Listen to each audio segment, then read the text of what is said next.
The council chamber stretched out like a massive cathedral carved from living crystal. Hundreds of alien beings sat in curved rows, their forms ranging from insectoid creatures to floating clouds of intelligent gas. At the center podium stood Captain Daniel Harper, Earth's representative, wearing his crisp blue uniform with the planet Earth emblem on his shoulder. He had just finished his proposal about mining rights in the Kepler systems, 3-star systems that human scouts had discovered and mapped over the past 2 years. Systems that Earth had invested billions of credits to survey and prepare for resource extraction. The silence that followed his speech felt heavy and wrong. Then the laughter started. It began with a wet, gurgling sound from the methane-breathing delegates in the upper galleries. Within seconds, it spread through the chamber like wildfire. Clicks, whistles, chirps, and sounds that human ears couldn't even properly process all blended into a symphony of mockery. Ambassador Kelvarax of the Vorathian Empire rose from his seat. The reptilian alien stood nearly 8 feet tall, his scales glinting like polished emeralds under the chamber lights. His yellow eyes fixed on Daniel with something that looked disturbingly like amusement. "The human speaks of rights," Kelvarax said, his translator rendering his hissing speech into perfect English. "How charming. How absolutely primitive." He paused, looking around at the other delegates. "Shall we remind this child species of their place?" More laughter. Daniel felt Commander Lisa Morgan tense beside him.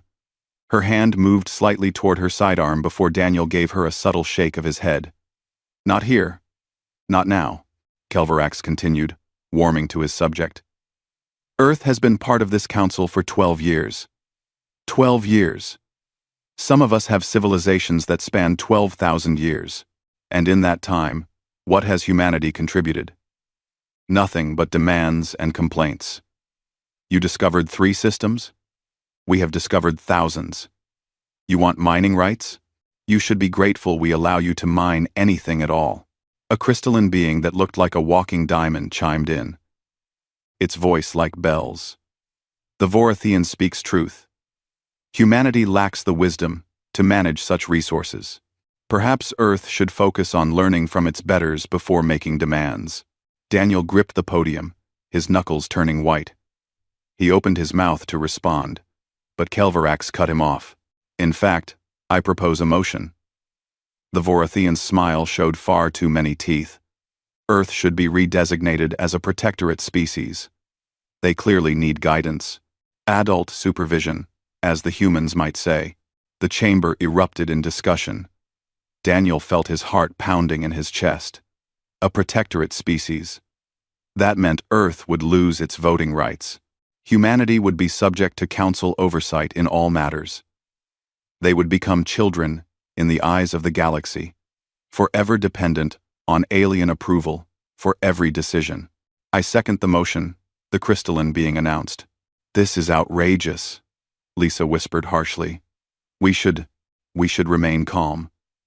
Daniel interrupted quietly, though every instinct screamed at him to act, to fight, to make these smug aliens understand that humanity was not weak.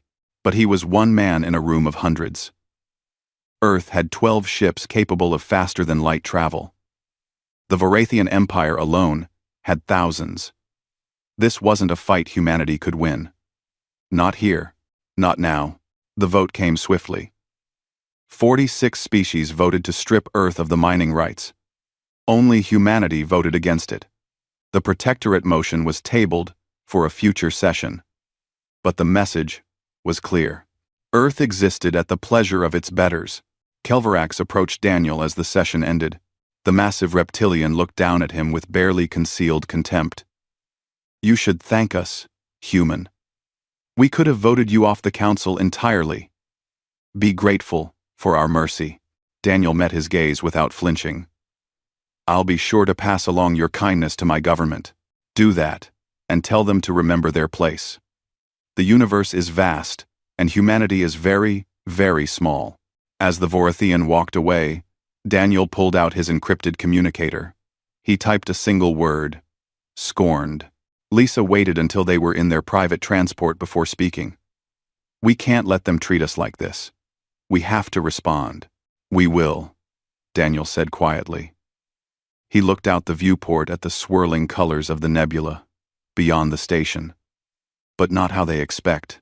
Back on Earth, in the underground command center beneath Geneva, President Claire Bennett read Daniel's message.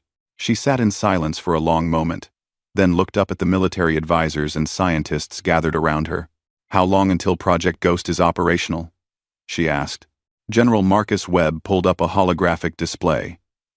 The first wave of ships can launch in 72 hours, Madam President. The weapons systems are fully integrated. The new drives are tested and ready. And the colony evacuations? We can have all non-essential personnel pulled back to core systems within a week, Admiral Gregory Stone reported. It'll look like we're consolidating due to the Council's decision. Good. President Bennett stood, her expression hard. Recall all diplomats. End all treaties. Terminate every trade agreement. I want every human out of alien space within 5 days. Madam President, Dr. Angela Ross spoke up, her voice uncertain. If we do this, we're cutting ourselves off from the galaxy. They'll see it as surrender. Bennett smiled, but there was no warmth in it. Let them believe we're running scared. While they celebrate, we prepare. The Council wanted to see humanity kneel. Instead, we're going to show them what happens when you push humans too far. She turned to face the display showing the Galactic Council chamber. They scorned Earth today. They're about to learn that scorn has consequences. Tell our people to come home. Tell our shipyards to go to full production. And tell our scientists to unleash everything we've been hiding. General Webb grinned. Finally, what are our rules of engagement? Simple. Bennett said. Any alien military vessel that enters human space after the deadline is an enemy combatant. Any species that threatens our colonies will face immediate retaliation. We tried peace. We tried cooperation. We tried to be good neighbors. They laughed at us. Now they'll learn to fear us. Ender. Ender. Ender. Ender. Ender. Ender. She looked around the room at the determined faces of Earth's leadership. Humanity has been preparing for this day since we first reached the stars. We knew that eventually, someone would test us. Well, the test has come, and we're going to pass it in ways they can't imagine. Send the order, she commanded. Operation Ghost Protocol is now active. Humanity is going dark. Commander Jake Sullivan watched the sensor displays with growing unease. His ship, the Pathfinder, was the most advanced reconnaissance vessel in Earth's fleet. Right now, those sensors were telling him something that made his stomach twist into knots. 6 Vorathian battle groups moving toward the Arcturus colony, his tactical officer reported. 3 Crystallix cruiser squadrons heading for New Haven. And the Zenthari Collective has positioned ships near all 3 of our major trade stations. Jake leaned back in his command chair. They're coordinating. The Council humiliation was just the opening move. Sir, we're receiving priority orders from Earth Command, his communications officer announced. All human vessels are to return to core systems immediately. All colonies are being evacuated. Authorization code Delta 7 Black. Jake felt a chill run down his spine. Delta 7 Black. That was the highest level emergency code.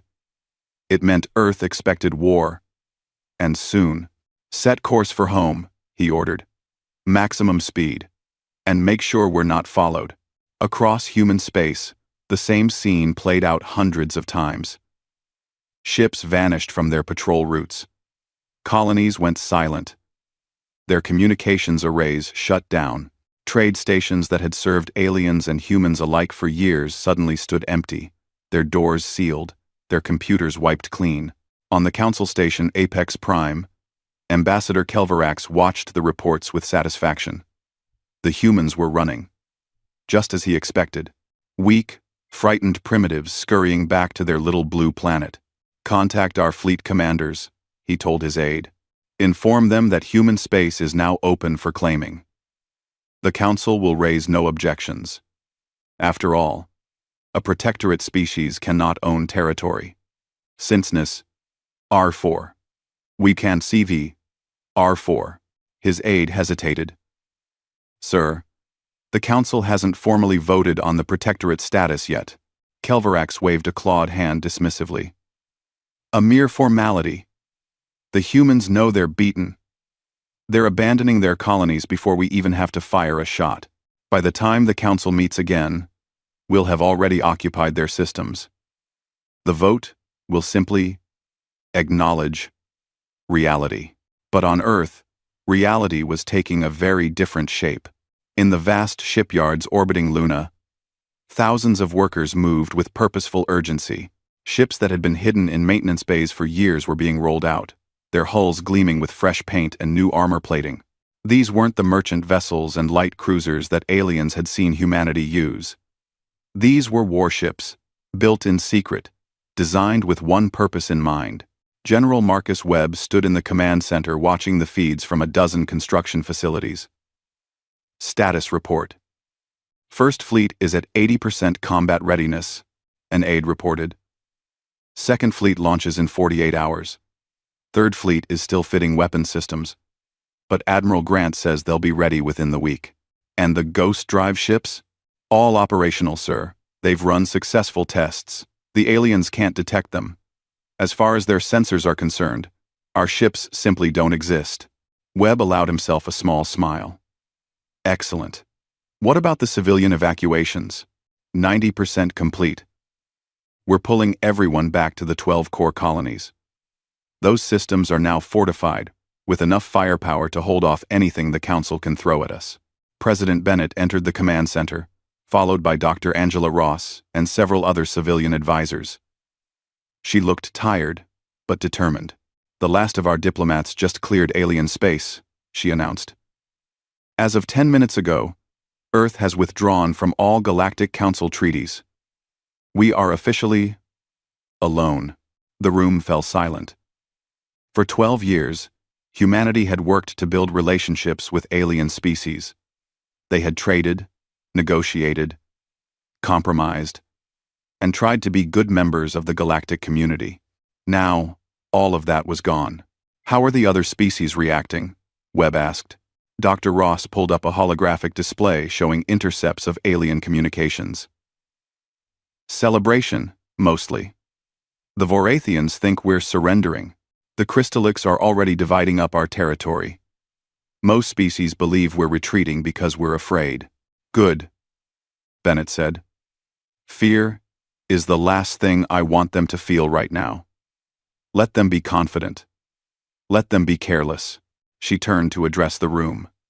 People, humanity has spent 12 years smiling and nodding while aliens treated us like children. We've been patient.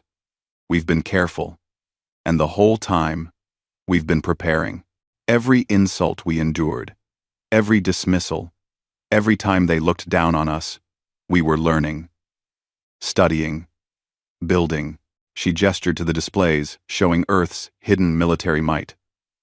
We let them think we were weak, because weak enemies aren't worth watching carefully. We let them believe we were primitive, because primitives don't pose threats. And while they weren't watching, while they weren't worried, we became the most dangerous species in the galaxy. Admiral Gregory Stone stepped forward. Our intelligence suggests the Vorathians will move on Arcturus within 72 hours. They're sending a moderate force, because they expect no resistance. Then let's give them a surprise, Bennett said. General Webb, deploy the Third Fleet to Arcturus. Make sure they're fully cloaked until the moment of engagement. What about rules of engagement, Madam President? Bennett's expression hardened. Any alien military vessel in human space after we've withdrawn our diplomats is there for one reason only. Conquest. Treat them accordingly. No warnings. No negotiations. Just make sure they understand that invading human territory is the last mistake they'll ever make. Across the solar system, activity intensified.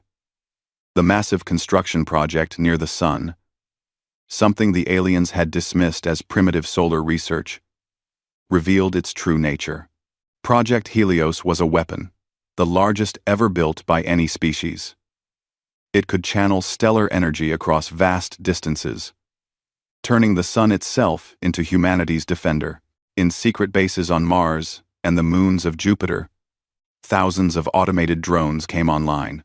Each one was equipped with the latest human technology, controlled by artificial intelligence that could make decisions faster than any biological mind. And in the asteroid belt, construction crews put the finishing touches on the largest minefield ever created. Tens of thousands of mines, each one invisible to standard sensors, each one powerful enough to cripple a warship. Commander Sullivan brought the Pathfinder back to Earth and immediately joined a briefing with naval intelligence. What he reported made even the veteran officers sit up in alarm. "They're coming in force," he said. "Not just the Vorathians. At least 6 species have formed a secret alliance.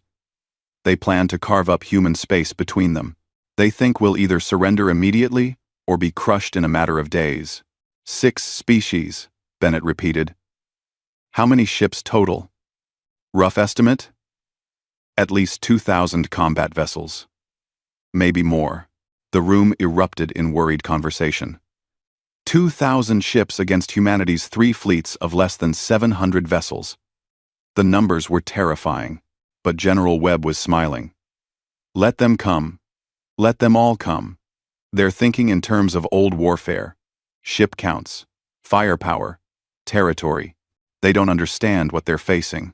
He pulled up a hologram showing human tactical doctrine. "We don't fight like them. We don't line up ships and trade fire until someone breaks. We strike from hiding. We use weapons they can't defend against. We make them afraid of every shadow." President Bennett nodded slowly. "How long until they realize what's happening?" "By the time they figure it out," Webb said, "it'll be far too late. Earth isn't running. And when the moment comes, we're going to teach the galaxy a lesson it won't forget. You don't scorn humanity and live to celebrate it." The Vorathian task force dropped out of faster-than-light travel at the edge of the Arcturus system with all the confidence of predators approaching helpless prey. 8 warships, each one larger and more heavily armed than anything humanity had ever fielded publicly. Their commander, Fleet Admiral Zarthax, studied his sensor displays with satisfaction. "The human colony is directly ahead," his tactical officer reported. "No defensive installations detected. No military vessels in the area. They've abandoned it completely." Zarthax nodded. Typical human cowardice. They talked big but ran at the first sign of real conflict. "Take us in. We'll claim this system for the Vorathian Empire and move on to the next. At this rate, we'll control half of human space before the week is out." His ships moved forward in standard formation, their shields raised but their weapons still powered down. No need to waste energy when there was no opposition. That was when everything went wrong. The first warship exploded without warning. One moment it was advancing proudly. The next it was an expanding cloud of debris and atmosphere. Alarms screamed across the remaining 7 vessels. "Report!" Zarthax roared. "What hit us?" "Unknown, sir." Sensors detected nothing.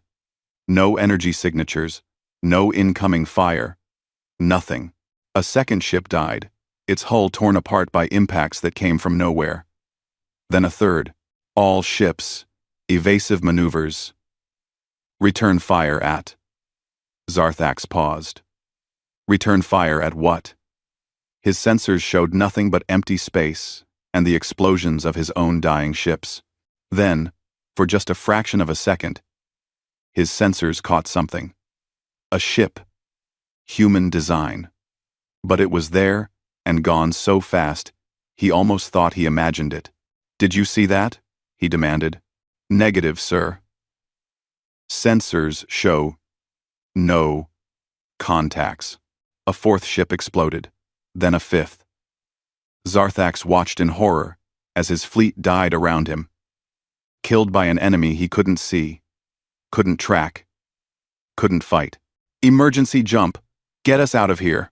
But before his ship could activate its faster-than-light drive, something struck the engine core. The last thing Zarthax saw was the blinding flash of his own reactor going critical. 11 minutes after entering the Arcturus system, all 8 Vorthian warships were destroyed. Total human casualties: 0. Captain Ryan Mitchell stood on the bridge of the Reaper and watched the debris field that had been an enemy fleet.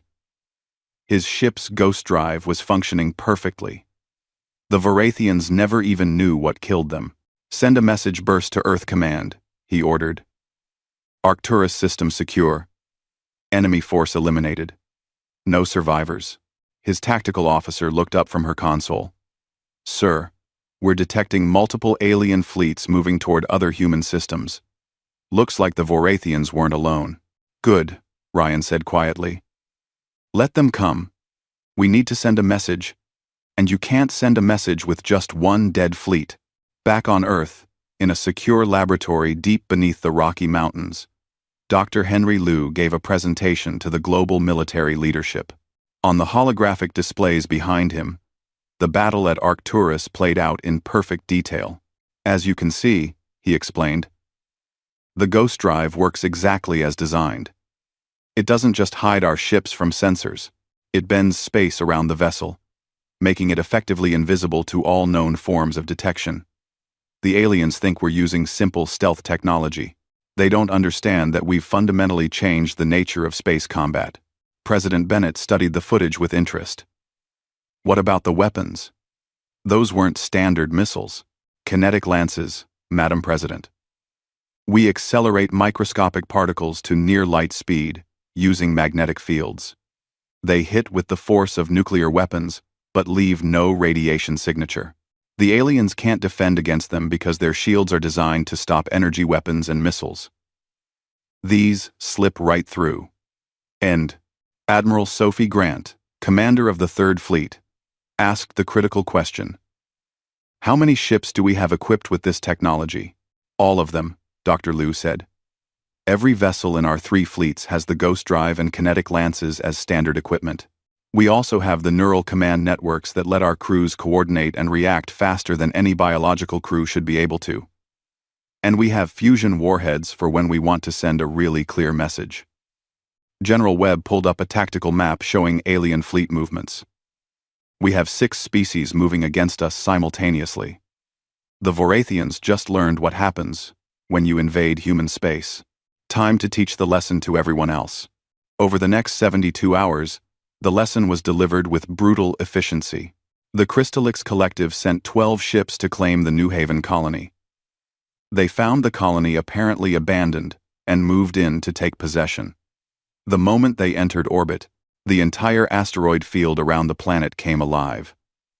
Thousands of automated drones, each one barely larger than a person, swarmed the Crystallix vessels. The aliens tried to fight back, but there were too many targets, moving too fast, attacking from too many directions at once. All 12 ships were destroyed in 18 minutes. The Zenthari Collective, insectoid creatures who operated through hive minds, thought their coordination would give them an advantage. They sent 20 ships against the human colony on Kepler Prime. Admiral Grant's Third Fleet met them in open space. The Zenthari, seeing only 7 human vessels against their 20, pressed the attack. Then the human ships vanished from sensors, and the slaughter began. The Zenthari tried everything, flooding space with every sensor type they had, firing blindly in all directions. Nothing worked. One by one, their ships died. The few survivors fled in panic, broadcasting warnings about ghost ships that killed without being seen. The other species, seeing the carnage, hesitated.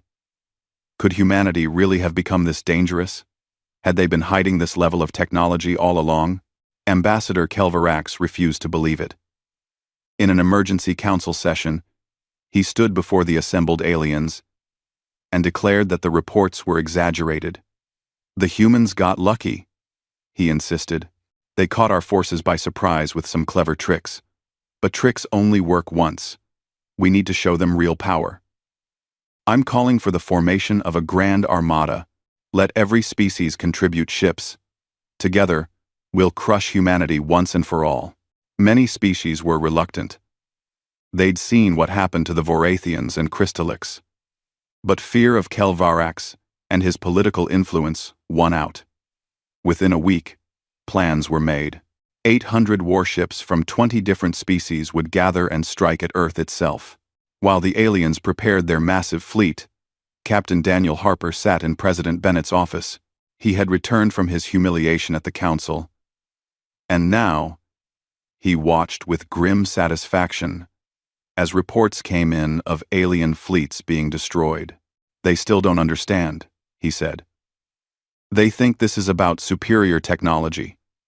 They think if they just bring enough ships, they can win." Bennett nodded.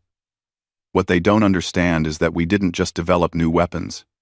We changed our entire approach to warfare. Every human ship is commanded by people who grew up studying military history.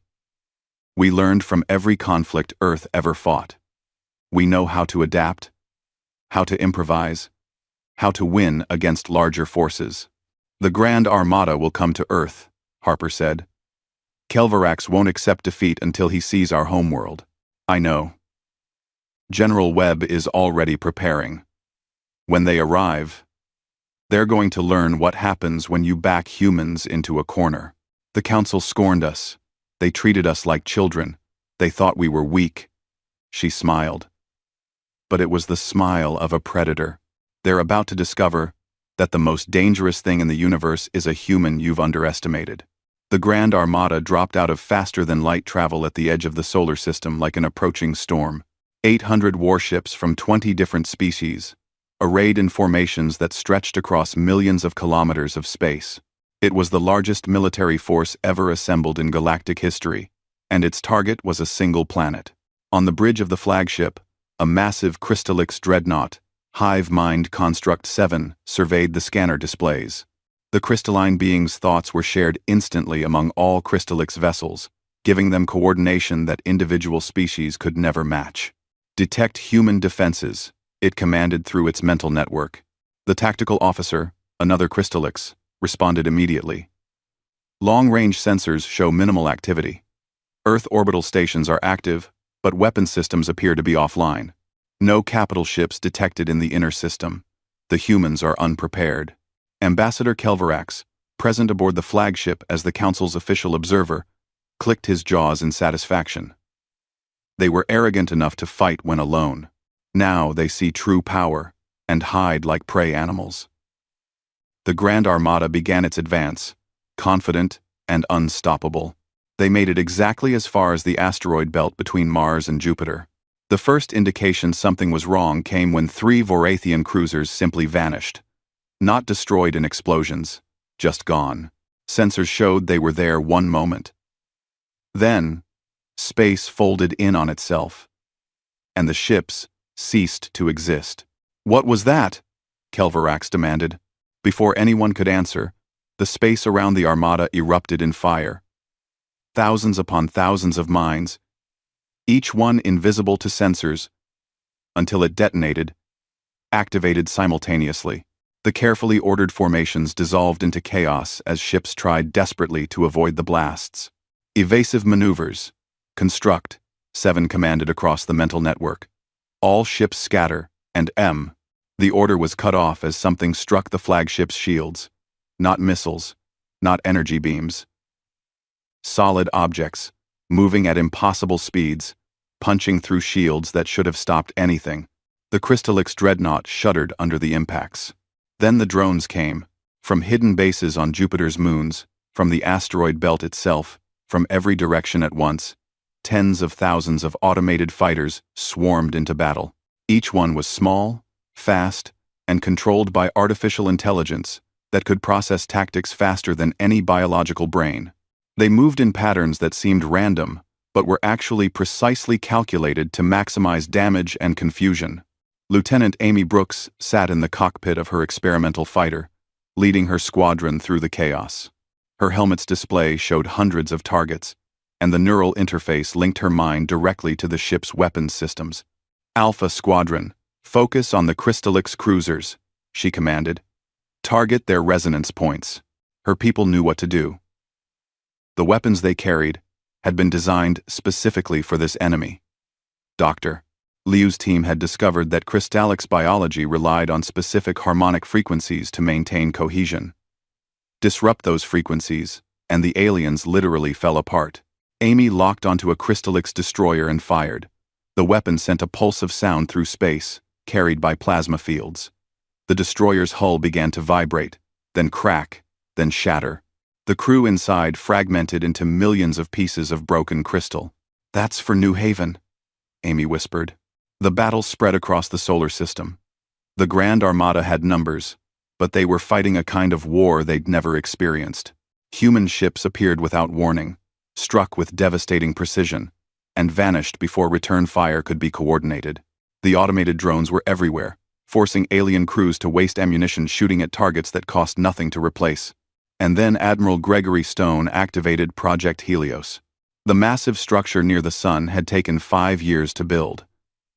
It was a ring of collectors, each one the size of a city, positioned to channel solar energy into a single focused beam. The aliens had known about it.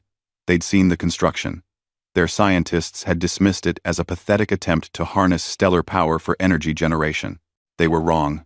The beam, when it fired, was visible across the entire solar system. A lance of pure, stellar fury that crossed millions of kilometers in seconds. It struck the Crystallix flagship dead center. The dreadnought, massive enough to carry 10,000 crew members, simply ceased to exist. The beam continued through it and caught 200 support vessels behind it. All of them vaporized instantly.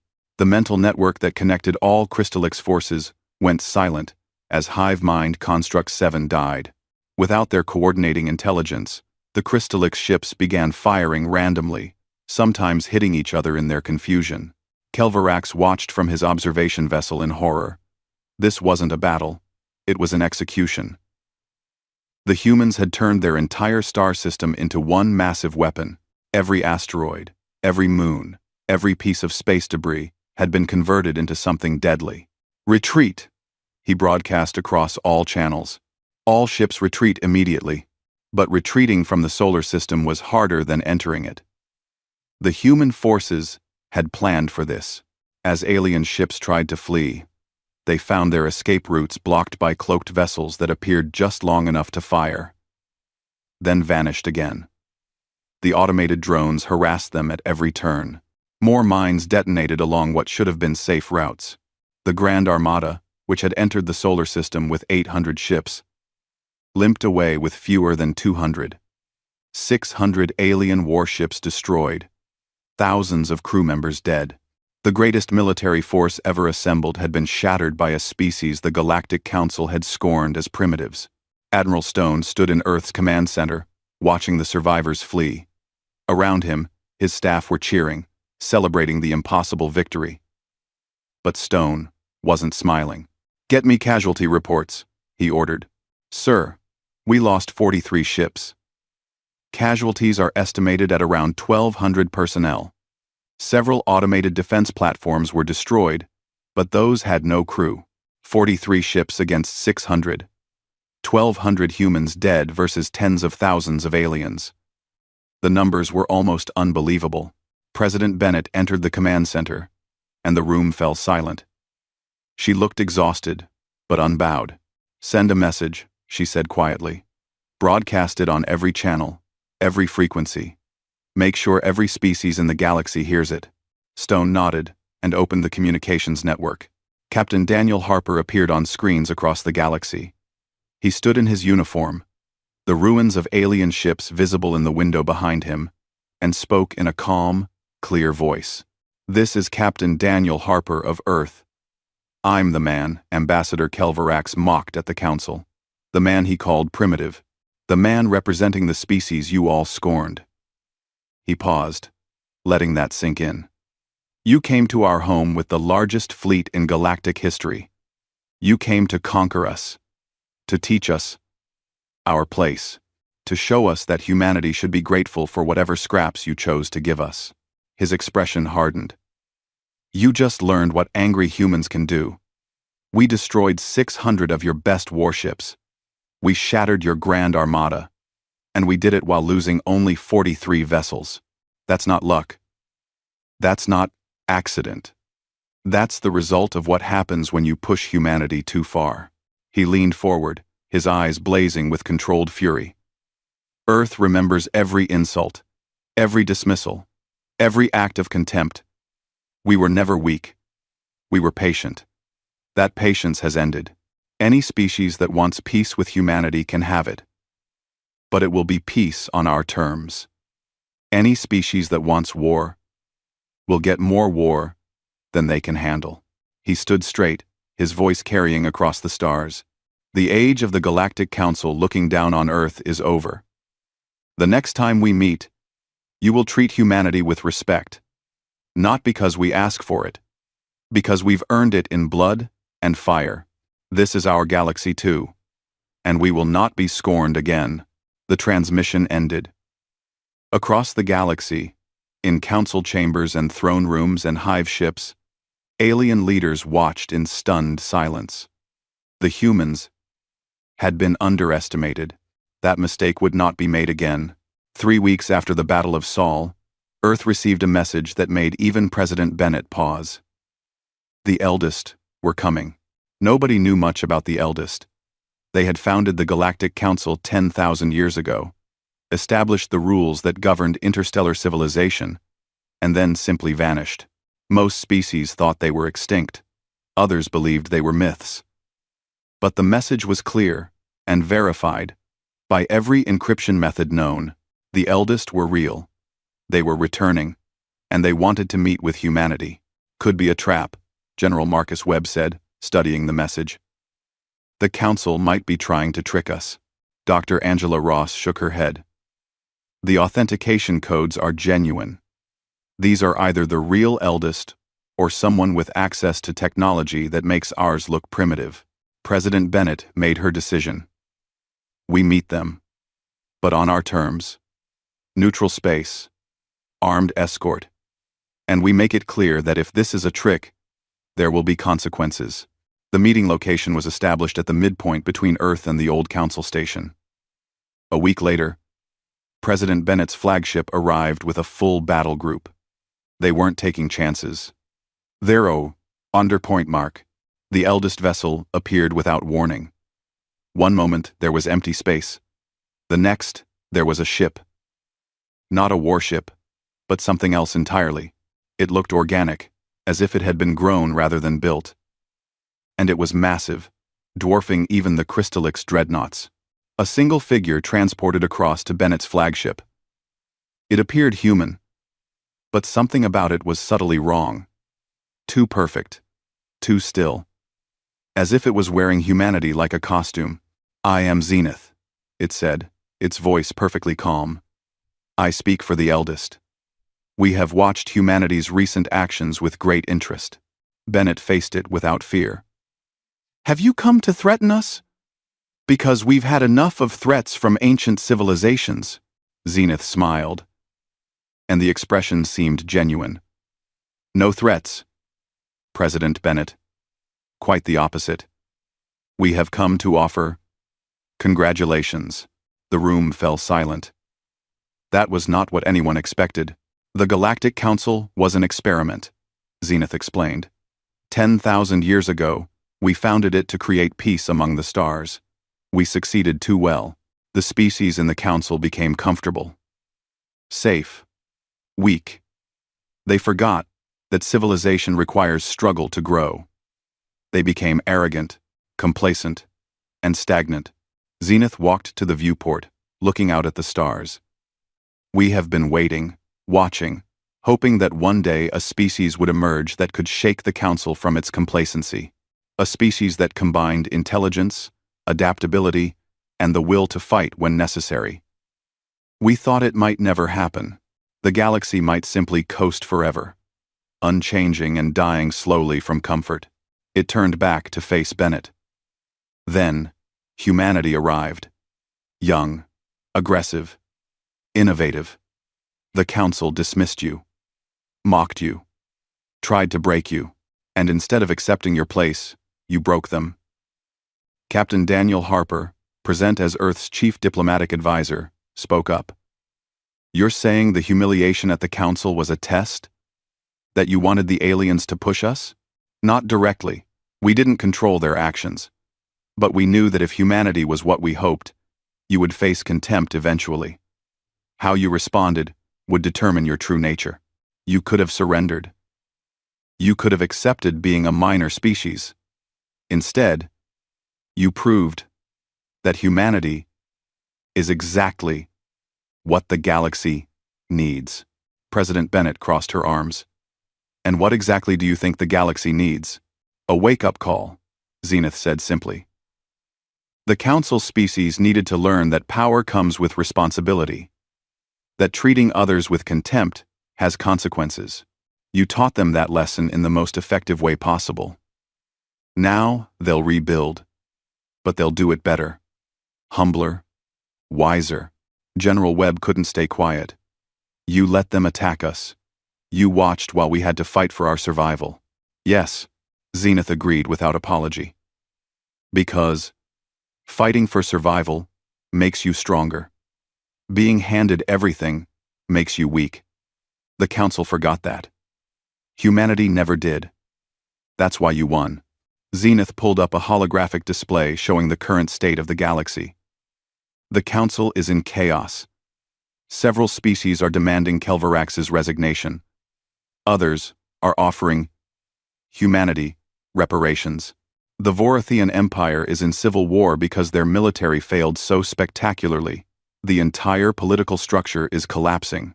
Good, Bennett said coldly. They earned it. We agree. Now comes the important part. The galaxy needs a new order. The old council is dead, whether they know it yet or not. We offer humanity a choice. First option, you can work with us, the eldest. We would share our technology, our knowledge. Together, we would guide the younger species toward a better future. And the second option? Bennett asked. You continue alone. We give you our blessing, our respect, but no direct assistance. You forge your own path. Without our interference. President Bennett looked at her advisors. She could see the temptation in their eyes. The eldest were offering power beyond imagination. Technology that could make humanity gods among the stars. But she thought about the journey that had brought them here. 12 years of being dismissed and insulted. Years of patience and preparation. The moment when they finally stood up and showed the galaxy what humans could do. Neither option, she said finally. Zenith raised an eyebrow. Explain. We'll work with you, but not for you. Earth will help reform the council, but we'll do it our way. We don't need you to guide the younger species. We need you to support a system where every species, young or old, is treated with respect. Where power doesn't give you the right to humiliate others. She stepped closer to Zenith. The council scorned us because they could. Because there were no consequences for cruelty. That ends now. We'll build a new council. One with real accountability. Species that abuse their power will face sanctions. Bullies will be stopped. And if you eldest disagree with how we do things, you can stay in your hidden places and watch. But you won't control us. Zenith studied her for a long moment, then smiled again. This time, it seemed proud. Exactly the answer we hoped for. Humanity doesn't need masters or teachers. You need partners and equals. Very well. We accept your terms. The eldest will support Earth's reformation of the Council, but we will not lead it. That responsibility is yours. Over the following months, the new Galactic Council took shape. Ambassador Kelvarax was stripped of his position and exiled. The Vorathian Empire lost its council seat entirely, relegated to protectorate status until they could prove they had learned humility. Several other aggressive species faced similar sanctions, but Earth didn't seek revenge.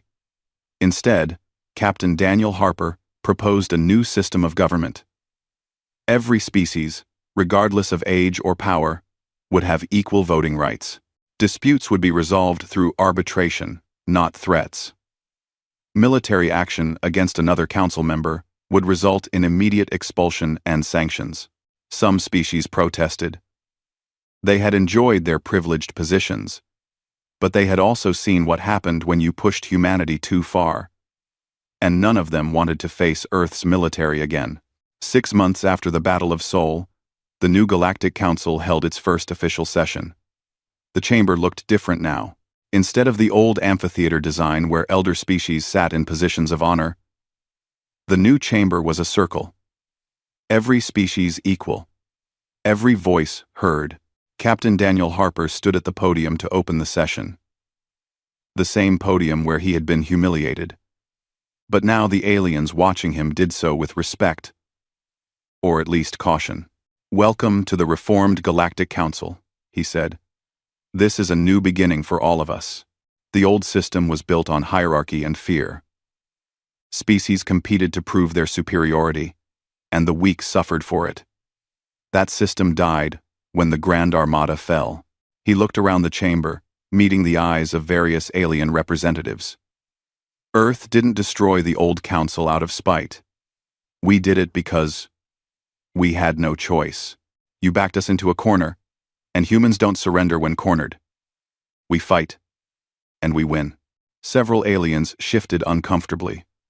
The memory of humanity's victory was still fresh. "But fighting isn't the goal," Harper continued. "Peace is the goal. Cooperation is the goal. A galaxy where every species can thrive without fear of being scorned or conquered. That's what we're building here. Not through strength alone, but through justice." He paused, then added quietly, "The old council looked down on Earth. They called us primitive, told us to be grateful for scraps. They learned the cost of that arrogance. Now we move forward together. As equals. As partners. And if anyone forgets the lessons of the past, if anyone returns to the old ways of contempt and cruelty, they'll face consequences. Not from humanity alone, but from all of us." The chamber was silent. Then, slowly, species began to signal their agreement. Not all of them. Not yet. But enough. The new order was beginning. After the session, President Bennett met with Captain Ryan Mitchell, now promoted to Admiral and given command of Earth's expanding fleet. He had become a hero. The man who destroyed the first alien fleet at Arcturus. "How does it feel?" she asked. "Being the face of humanity's military might?" Replic. Ryan shrugged. "Strange. I didn't join the military to become famous. I did it because someone needed to protect Earth when the politicians couldn't. And now the politicians are in charge again," Bennett said with a slight smile. "Does that bother you?" "No. No, ma'am. War is what you do when diplomacy fails. We had to fight because the old council wouldn't listen. Now, they're listening. That means we succeeded. With luck, future generations won't need to fight like we did." "Maybe," Bennett agreed. "But they'll need to remember that peace has a price. The old council forgot that. They thought their power made them invulnerable. We taught them otherwise." She looked out at the stars visible through the station viewport. "Earth sought peace for 12 years. We were patient, humble. We tried to be good neighbors. They scorned us for it. So we showed them what happens when you mistake patience for weakness." Ryan nodded. "And now? Now we make sure it never happens again, to us or anyone else.